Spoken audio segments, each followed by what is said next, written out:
Welcome to Positive Disintegration Podcast. This is episode 16, Overexcitability and Openness to Experience.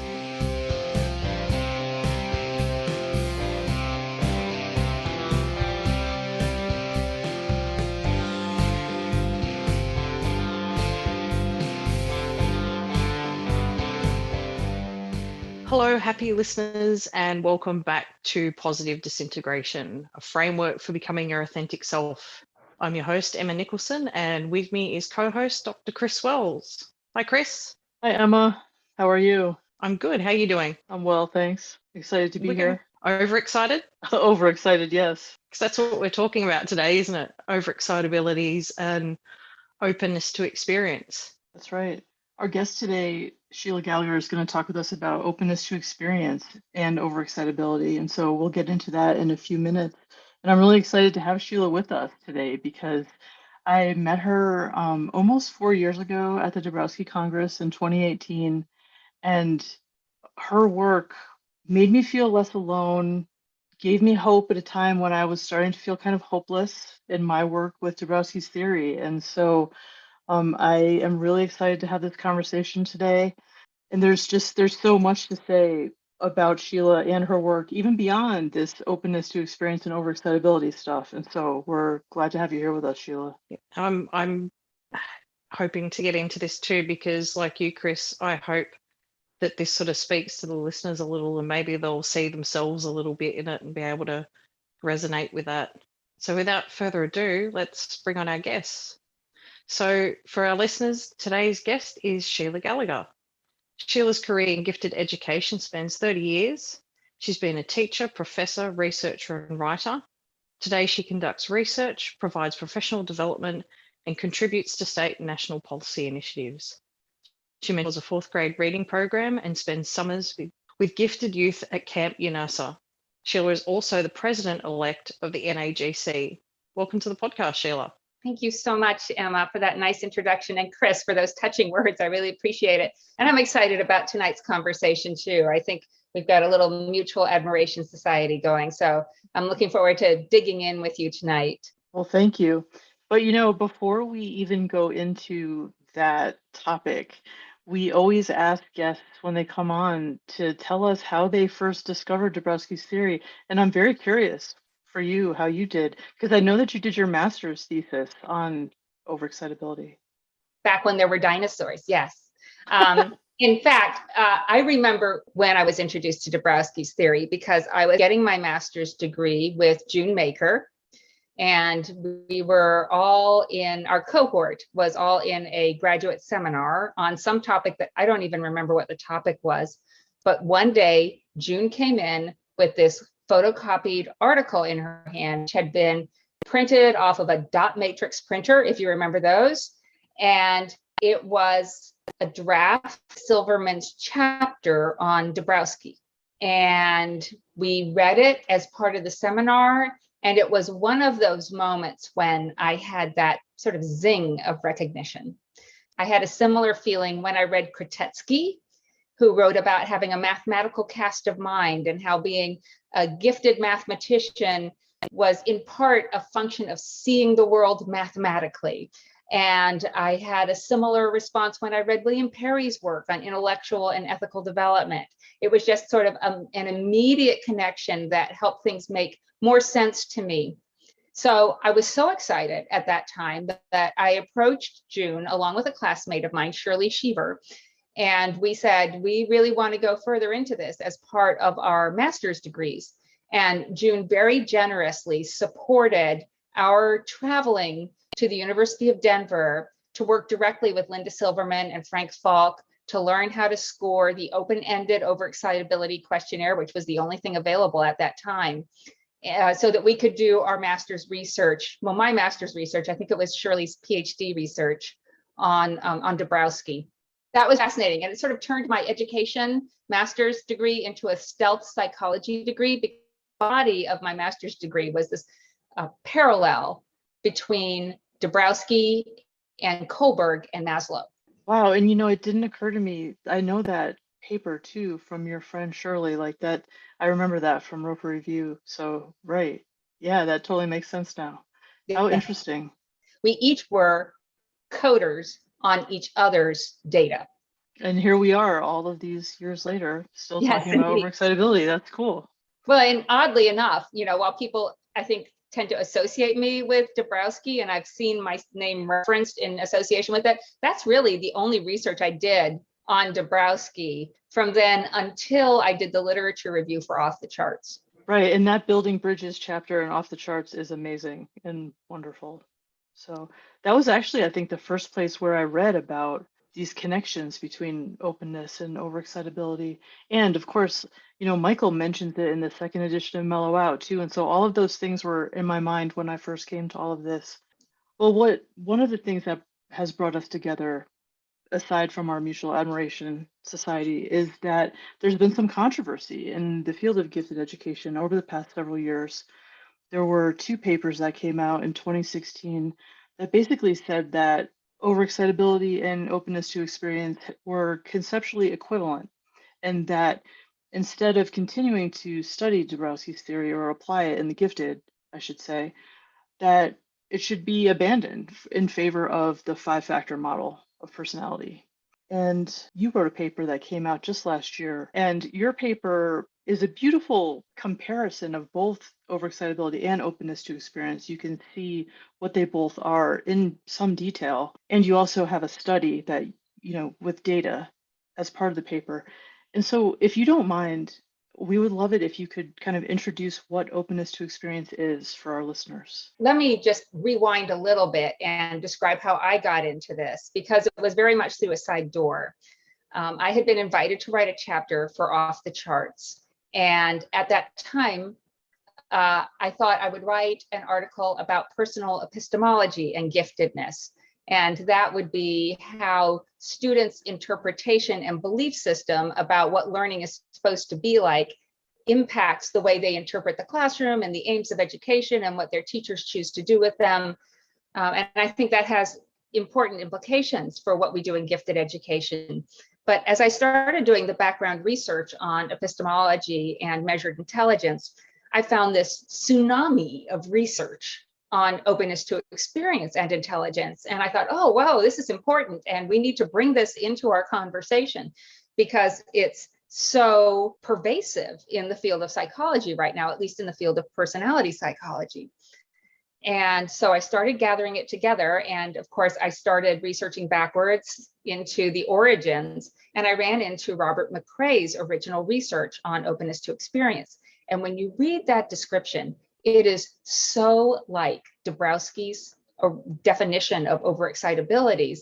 It's quite chilling. It's like, wow, how do you come up with two things so independent that read so similarly?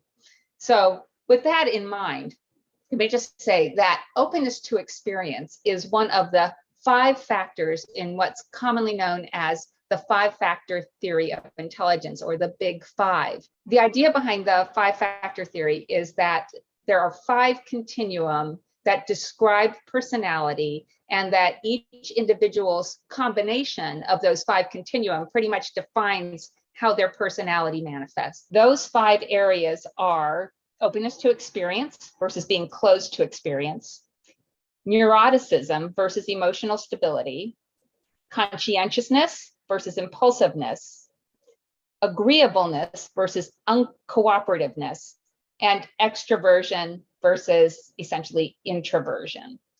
So of those 5 continuum, it's openness to experience that really seems to have the closest direct parallel to overexcitabilities. It also has the closest relationship to crystallized intelligence and, to a lesser extent, fluid intelligence. So crystallized intelligence is the stuff we've learned, essentially, and fluid intelligence is our capacity, our raw capacity for learning.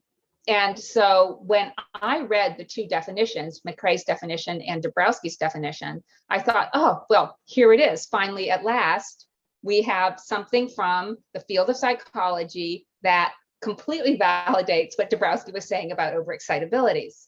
And that's very much the tenor of my chapter in Off the Charts, showing the overlap that I saw between the 2 and saying what we have here are two ideas which, while they're not exactly the same, they're reaching towards the same end, and they are close enough that we can use openness to experience to say it's time to turn around and look back at what we've done on overexcitabilities, because there seems to be more there than many people thought met the eye.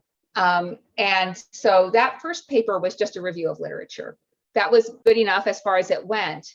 But then those two other articles that you were referencing, Chris, came out, and their approach to it was so different, saying that we no longer needed Dabrowski, that Dabrowski was invalidated. And I thought, well, that's really missing the point, because while the two ideas, openness to experience, being curious about the world, seeking knowledge and experience for experience's sake, whether it's in the outside world of going places and doing things, or the inner world of imagination and introspection and ideas, whether you're talking about one or the other of those, it's not exactly the same as what Dabrowski was talking about. So I thought there really needed to be more time spent delineated where they were the same and where they were different. I actually found your paper really interesting, and the table where you compare the two, where you compare openness to experience and overexcitability, actually really helped me make sense of both of the frameworks together.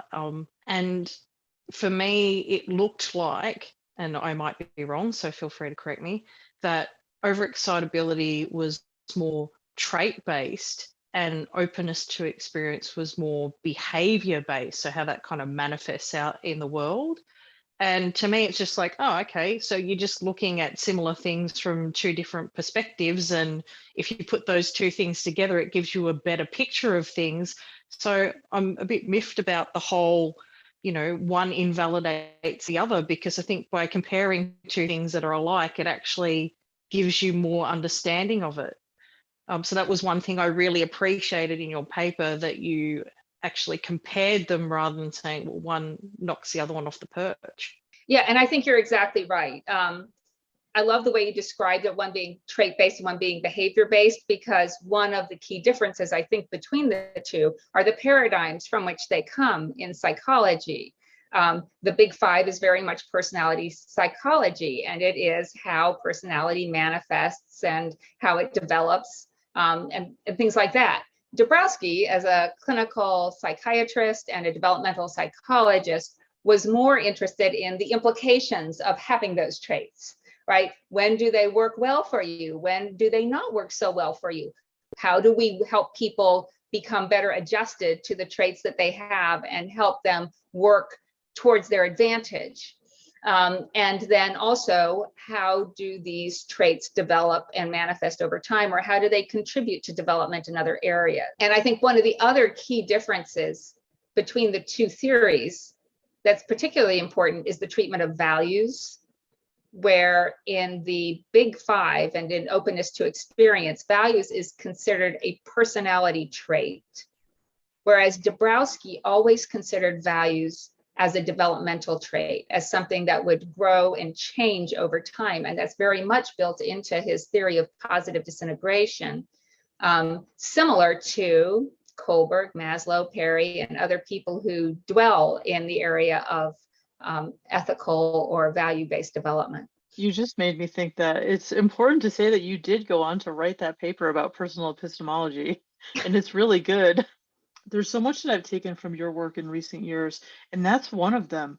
In that personal epistemology paper, you make the case, without making it explicitly, for like a difference between unilevel and multi-level perception of reality, and in epistemology and in one's thinking about the world and how they understand it. And so there's so much to Dabrowski's theory, and I think that that's what was so upsetting to those of us who study it when those papers came out in 2016. And I absolutely don't mean for this to become like a bashing session on them, but it's worth stating. I know that we have a lot of listeners who were upset by the idea that a paper can come out and displace something that's been so important to so many people for all of these years. And what's interesting to me now, like that I do clinical work with people, is that I've never had anybody come to me and really want to talk about openness to experience.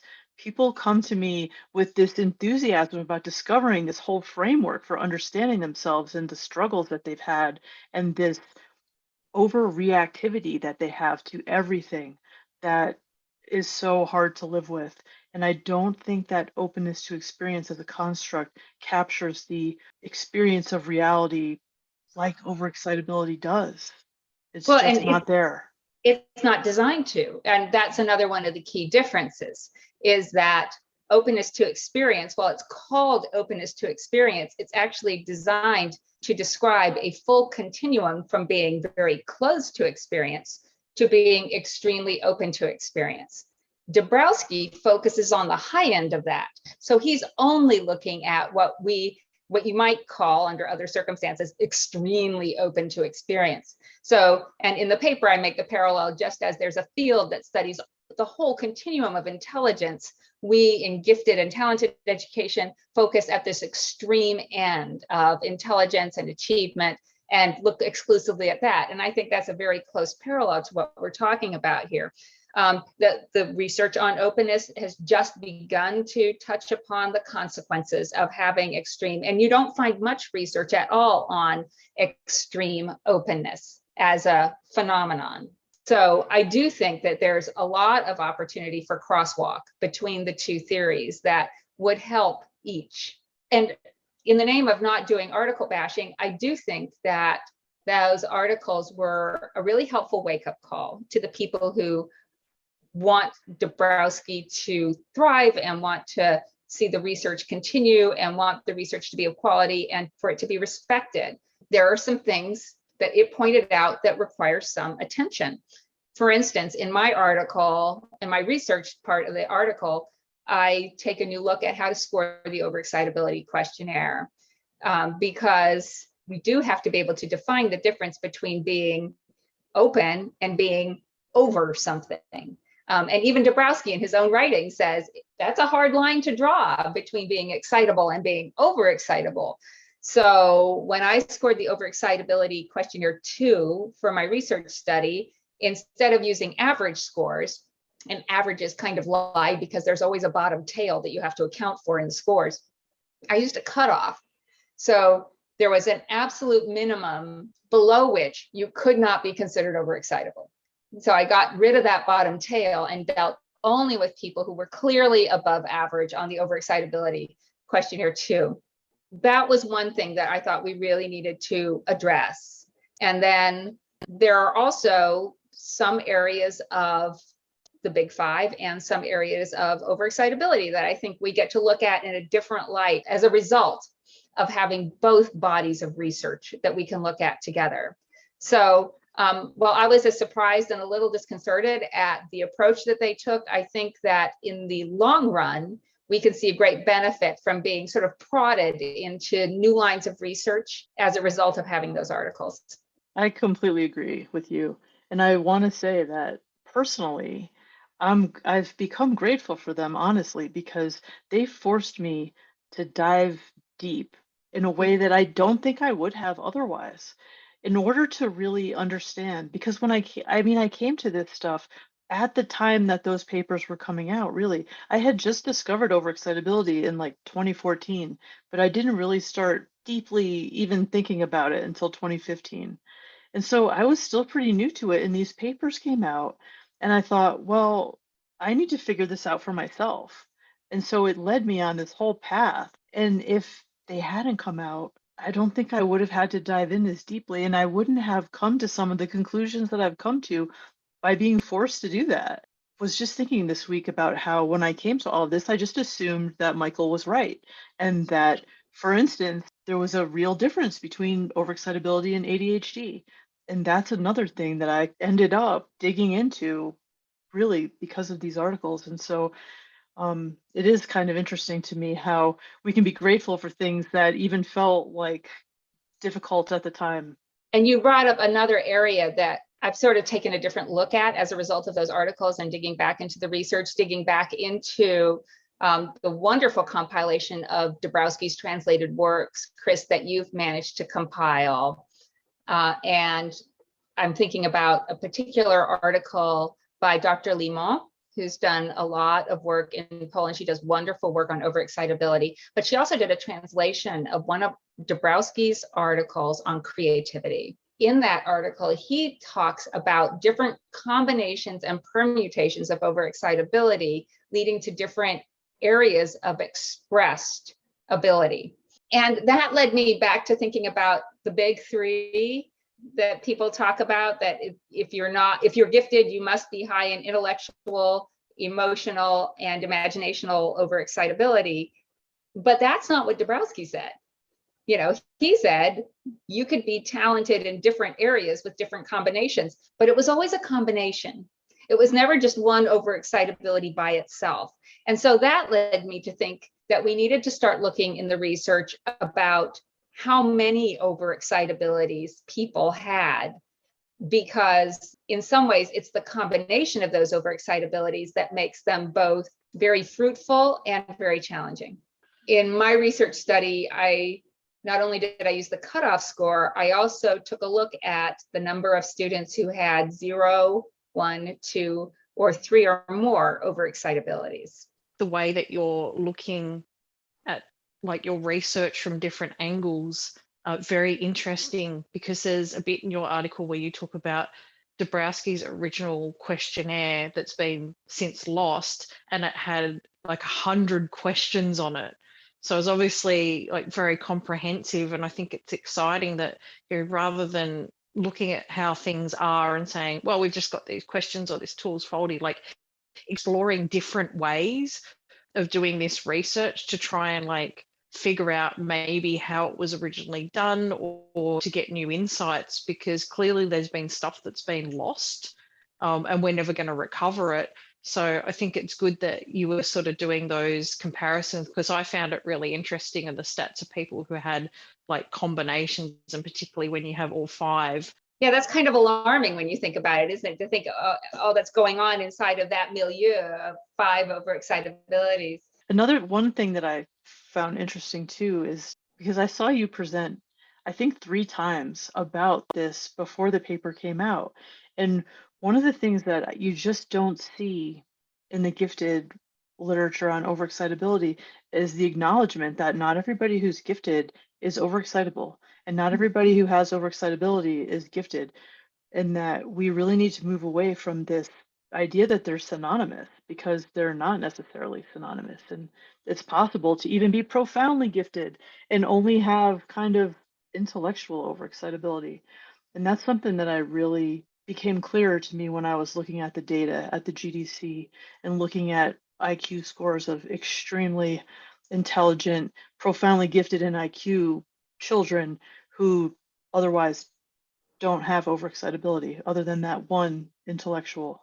So the question in my mind now is proportions, right? Because in my study, which was a study of highly gifted middle school students attending a charter school, so you had to have 2 or 3 standard deviations above on an IQ test, and then some other criteria as well. How many of those kids had multiple overexcitabilities? How many had a couple? How many had none?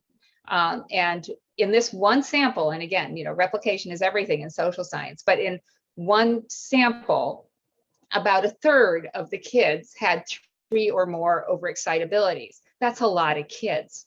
Then there was about another 20% who had 2. There were 9 kids in the sample who had no overexcitabilities and were not high in openness to experience at all.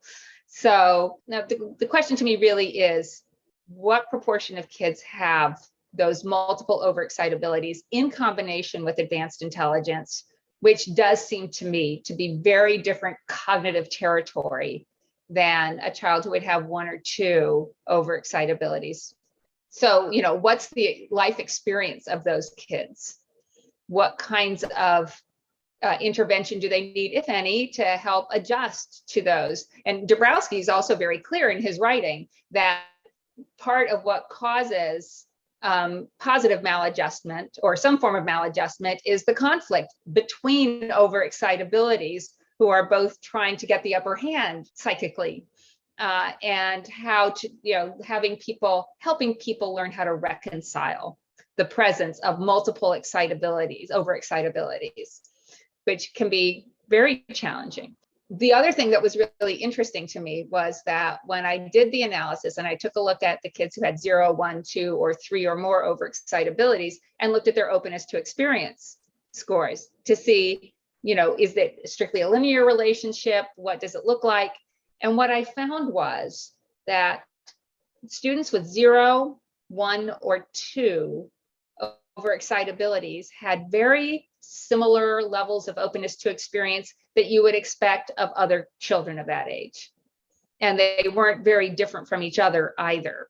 But when you looked at that group with 3 or more overexcitabilities, it was like a J curve. The openness to experience scores also shot up. Now, interesting to us as educators and psychologists and people who are helping professionals who care about how these children grow and become thriving adults. Openness to experience, as I said earlier, is related to measured intelligence, particularly crystallized intelligence, but also fluid intelligence. It is not as directly related to school achievement. There is another factor in the 5-factor model called conscientiousness, which tends to be more strongly related to school achievement. Now, of course, we know that school achievement is a very different thing from intelligence, because tied into school achievement are things like behavior and attendance and organization and other traits like that. So it was very curious that while this group of students with high levels of overexcitability and high levels of openness to experience did not have above average scores on conscientiousness. Why That am I doesn't not surprise me. surprised?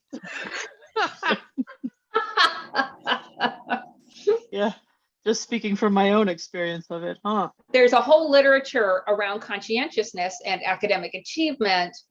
And it has some relationship with intelligence, just like openness has some relationship to academic achievement, but they really are reversed in their strength. And there's this whole conversation on the conscientiousness side saying, well, is grit just renamed conscientiousness? If I can just take this a step further, in our current conversation in gifted education about gifted education versus talent development, it really makes me think, what we're really addressing in the field right now are perhaps 2 really different kinds of students.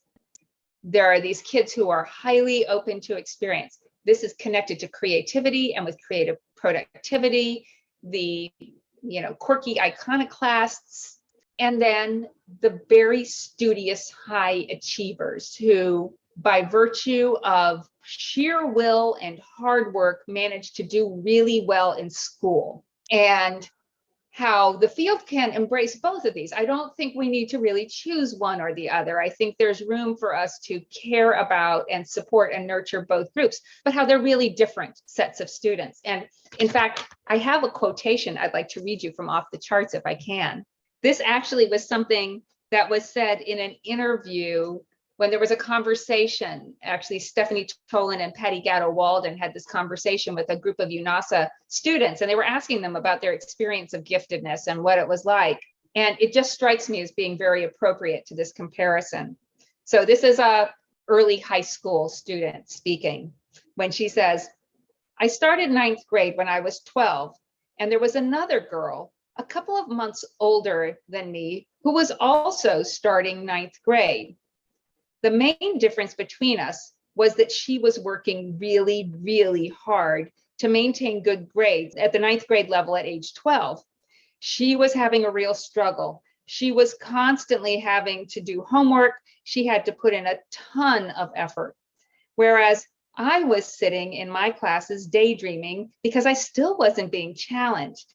Because the way traditional education is taught, it doesn't really hold my attention. And so I always thought there was an extreme difference between us, seeing this girl's experience compared to mine when we were at the same age and in the same grade. I didn't really understand much about giftedness then, but even at that point, I thought, this doesn't really seem like the same experience To me, that's the difference between the highly conscientious child and the child who's open to experience, or as we think, perhaps the child who's got multiple overexcitabilities. That was a wonderful example. Thank you so much. And it actually goes right along with the question that I have, which is how can we use both overexcitability and openness to experience together to better understand the inner experience of giftedness, or even, I would argue, it's important to acknowledge that it exists, period. Because I think that it often gets lost in conversations about high achievers, that on the other side of that, there is an experience of being extremely intelligent and gifted, especially if you also have overexcitability. Well, I think we need to do more research to see if what I found bears out, that there is this subset of highly gifted kids who have multiple overexcitabilities, that it's related to openness to experience, and that does suggest a different viewpoint on the world. When we think then about the consequences of that, or the implications of that, one of the things I think about is, and this is going to sound weird, but it goes back to how we measure these things. In order to get a high score, either on an overexcitability questionnaire or on an openness to experience questionnaire, you can't just be high in one aspect. Like on the overexcitability questionnaire, you can't get a high score by being just high on intellectual overexcitability. You can't get a high average score on the total questionnaire.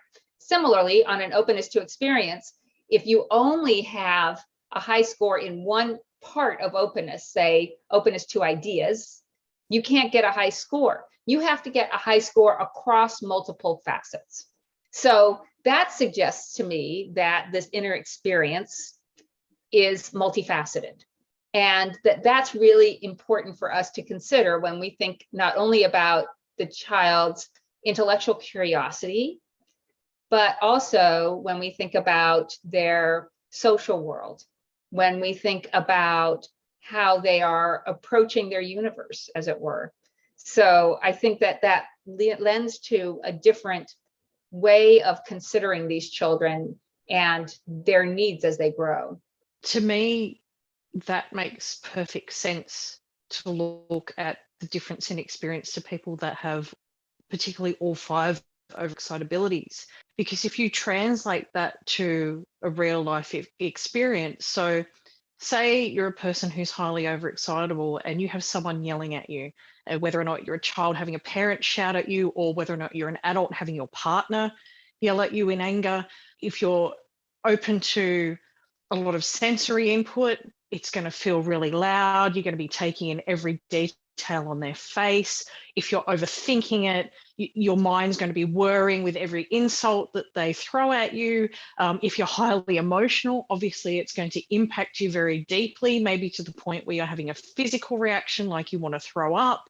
And if you're highly imaginational, you're probably thinking, this is the end, I'm doomed, worst case scenarios. And your experience of that is going to be far more deeply impacting than someone that doesn't have all 5 of the overexcitabilities. So, because life experiences are complex, layered things. They're not just, you're touching on your intellect only, or you're touching on your imagination only.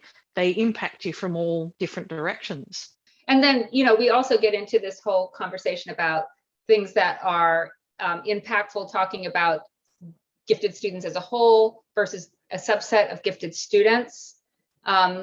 And a lot of the research I found, it said that most gifted people have at least one overexcitability, but as Chris was suggesting, that certainly can happen, but that's going to be a lot easier to adjust to than having 2, 3, 4, and 5. And even if we only found that a very small subset of gifted students had, say, 4 or 5 overexcitabilities, I still think that that's important for us to acknowledge and research and understand, again, from the psychological perspective, so that we can help those people adjust, use those overexcitabilities to advantage where they can, how to regulate where necessary, so that they can be comfortable with what they've been given.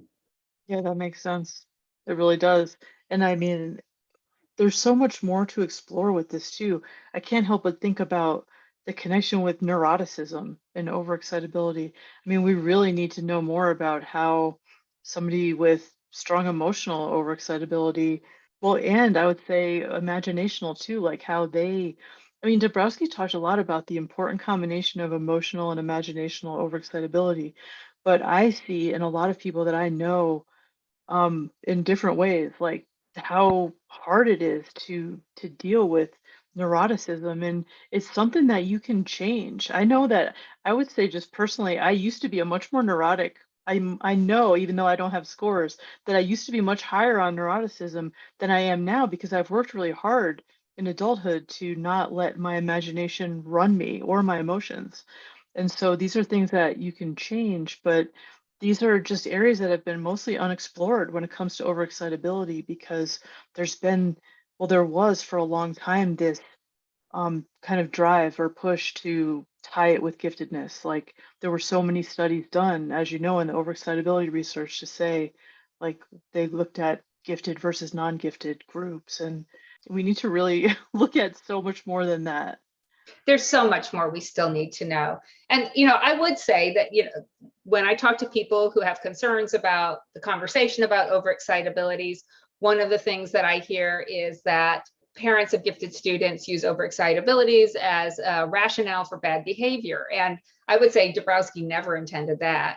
He definitely believed in regulating the behaviors and knowing when they were working to your advantage and when they were not.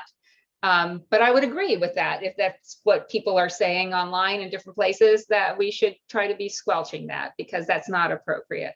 And until we understand more about overexcitabilities from this perspective, from other perspectives, again, I think one of the invitations that we've been given by virtue of the critical articles is to take a look at our practice. What is our instrumentation like? We've got one questionnaire. Well, they've got about 40 questionnaires of openness to experience. They've got so many questionnaires, it makes it hard to interpret the research sometimes. Surely we could take a look at another way of measuring overexcitability to see what new perspectives we could gain on it from that respect. And again, looking at cutoff scores, looking at counting and frequency counts as opposed to average scores, looking at the positioning of the overexcitabilities.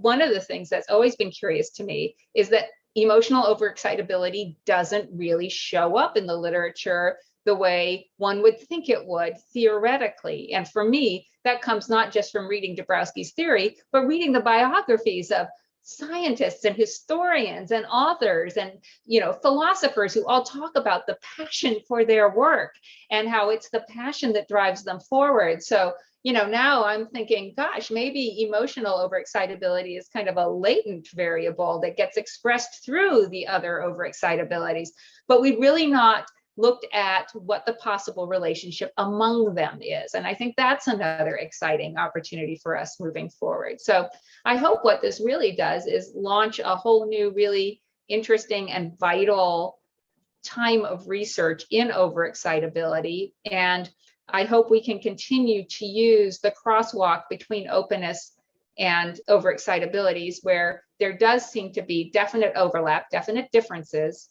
but areas of overlap that suggest that there is more for us to explore and to account for as we describe intellectual giftedness.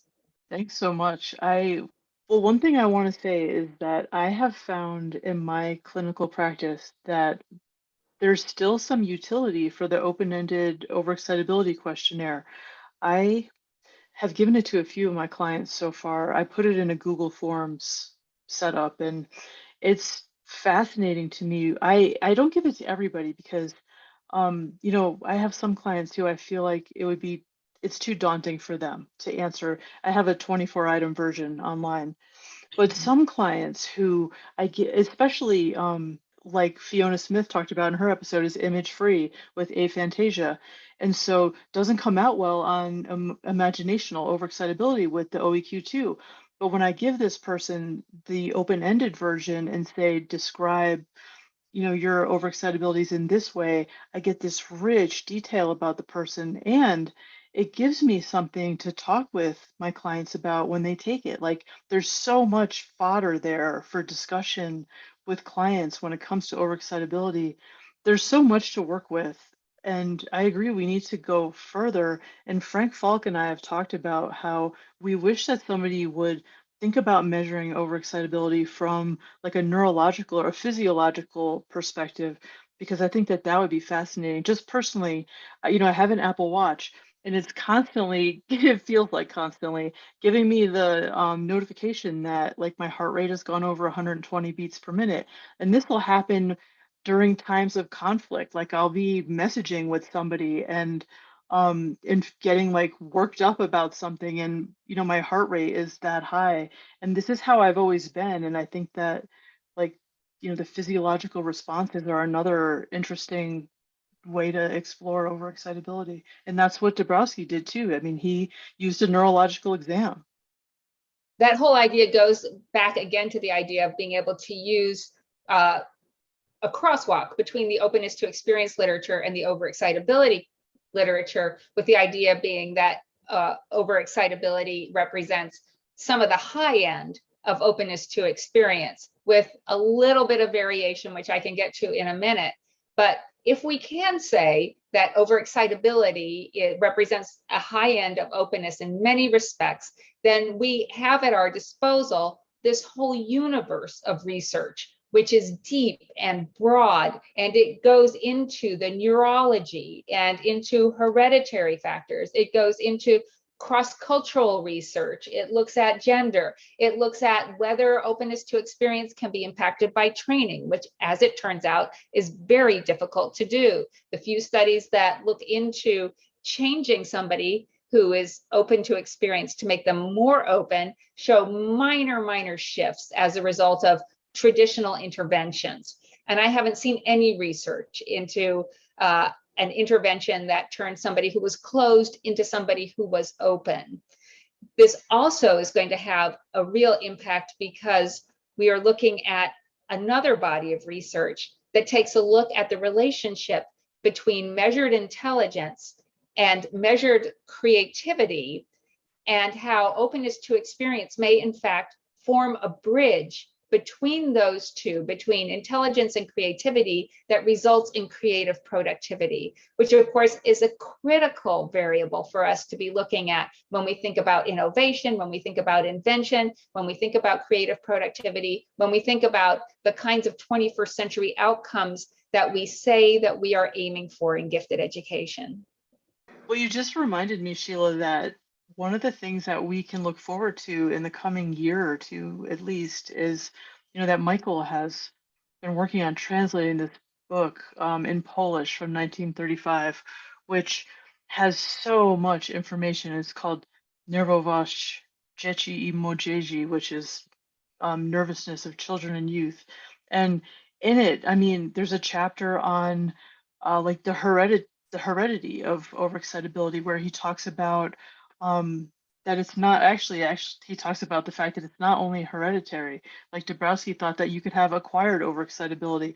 And so there's really interesting new things that we'll be able to explore from this older perspective that gives us so much more insight into what he meant compared to what we've seen, in his English work, which is just, I mean, it's like the tip of the iceberg compared to what you get from the Polish work. And so, when you were just talking about that, it just struck me that, there's so much to Dabrowski's conception of overexcitability that we haven't even explored yet because it hasn't been in English until now.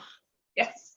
Well, and I also think, again, that's the great gift that you're giving to people, Chris, in compiling these works, including some of the works that are very rare and hard to find now. It was a great use to me to be able to go back into those original writings of Dabrowski and to reground myself in what his intention was around overexcitability. I think that a lot of the misunderstanding about Dabrowski that's out there right now is because people read about Dabrowski and they don't read Dabrowski. And, the idea that what we've got here is somebody who is a developmental psychologist, and we don't have many of those in the field of gifted education, and a clinical psychiatrist, and we have very few of those in gifted education, thinking about the experience of giftedness from their paradigms and trying to create helpful, growth-oriented ways of looking at the experience. And also, like from the developmental perspective, looking at the optimal trajectory, right? And what that looks like. Not that everybody is going to reach the highest level of those trajectories. Nobody reaches the highest level of Maslow's hierarchy either, but it does describe what the trajectory looks like if one were to think about that path. It seems like it's we know it's a very rich and complex field to be researching in, and I don't envy either of you having to do that task, because as new information comes to life, things shift. And even Shelagh, when you were talking about people in history, scientists and that, who say they have this drive and passion, but maybe they've learned to regulate that and they're not showing it on the outside. So you're trying to measure similar traits in people who even display them behaviorally different, because maybe they have developed and learned to regulate those or to transform them. So it's almost like you guys are trying to measure quicksand. That's true. And, again, what fascinates me right now about the research in Dabrowski is that it's so much more robust in Europe than it is in the United States. And I would very much like to see us getting to a little more quicksand here in the US, because I think, again, there is legitimate criticism that some of the early research was either on small samples or the methodology perhaps wasn't as sound as it could be. But the contemporary research in overexcitability is much stronger, with better sample sizes, more sophisticated analysis techniques, really more thoughtful and rigorous approaches that I think warrant more attention and more respect. Well, thank you so much, Shelagh. This was really incredible. And before we wrap up, I just want to say that it's exciting that you're president-elect of NAGC. And I wonder, do you want to say something about, what are your goals for your term as president? Well, I've got a year before I'm there yet, so I don't want to get too far ahead of myself. But I would say that one of the things that Lori Kirsch, who's the current president, and I talk about consistently is something I made reference to earlier, that NAGC should serve as a broad umbrella where all dimensions of giftedness are welcome into the conversation. It's where we have the discussion and present the data and have the conversation about what seems to be the most important evidence-based information that we can work with when we are dealing with the lives and nurturing and education of young, gifted, and talented children. To me, that's really important, that everybody understand that they're welcome at the table and into the conversation, because we are so far from the end of understanding of this phenomenon that we call giftedness or talent, or both, that I would like to see us all practicing a little more openness to experience as we continue to do our own research and listen to the research of others. Well, that sounds great. It really does. And honestly, just while you were saying that, it made me think that another area of exploration that we haven't seen when it comes to overexcitability and the gifted is twice exceptional children and adults. Yes. We need to know so much more about the 2E experience of overexcitability. And there's nothing yet, which is kind of astonishing to me. Although I believe that part of it is that, people have misunderstood the connections with overexcitability and types of neurodivergence. And so as we get some clarity around that, I think it'll get better. I am very excited about the idea of gathering data on that and getting more clarity on the ideas that are emerging. So that would be something that's really, really exciting. In fact, I'll just circle back. One of the things that's popping up across all of these research studies is this relationship between psychomotor overexcitability and extroversion as it's measured in the 5-factor model. And that seems to be such an anomaly, extroversion and psychomotor, that it makes me think about both of those a little differently. How is extroversion being measured by the 5-factor model, that this kind of nervous jitteriness that is psychomotor overexcitability is captured there somehow? And psychomotor overexcitability, which doesn't always relate to openness to experience that strongly. What is its relationship to the other overexcitabilities? We know they factor well psychometrically, but in the real world, how should we be thinking about psychomotor overexcitability in relation to the other four? Good question. I'm glad that you brought that up because that was another interesting finding in your paper. There was so much there. I hope that, I feel like I've probably said this in other episodes, but I mean, I hope that some graduate students are listening and they're like, oh, well, I've got my dissertation idea now. Like, I that hope would be so really too. great. Yes, I would be very excited by that. But I'd also like to put in a plug for the Dabrowski Congress this summer, because I think that will be a great opportunity for us to get this conversation going and really think about what the agenda for the future of research into Dabrowski, not just overexcitabilities, but the theory as a whole. I think this could be a really catalytic moment for us. I agree. And if you come to the Congress in Denver in person, you can meet Shelagh and I will be there. That's right. Well, thank you so much. This has been really incredible. I've been excited about this episode since we came up with the idea of the podcast practically. So thank you so much for joining us. Well, thank you. I'm thrilled to be here and really am just so impressed with everything that you've done to put this and other things together, Chris. You're sort of been an inspiration.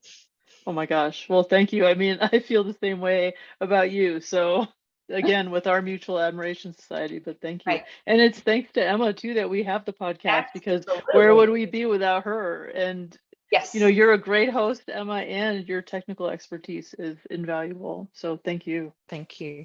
Well, I blush, and thanks, Shelagh, very much for coming onto the podcast, because this has been great.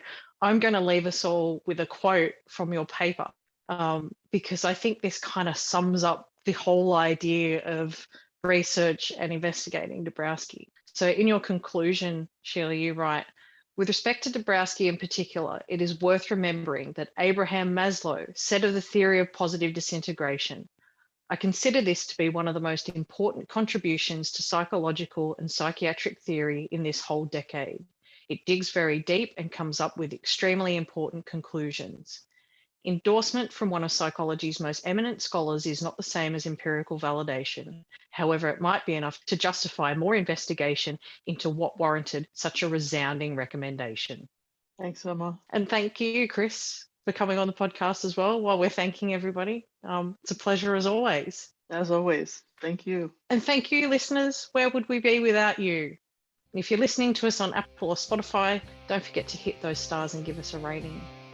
And as always, if you have any questions, feedback, or topics you would like us to talk about, please get in touch with us. You can email us at positivedisintegration.pod@gmail.com or hit us up on Twitter or Instagram.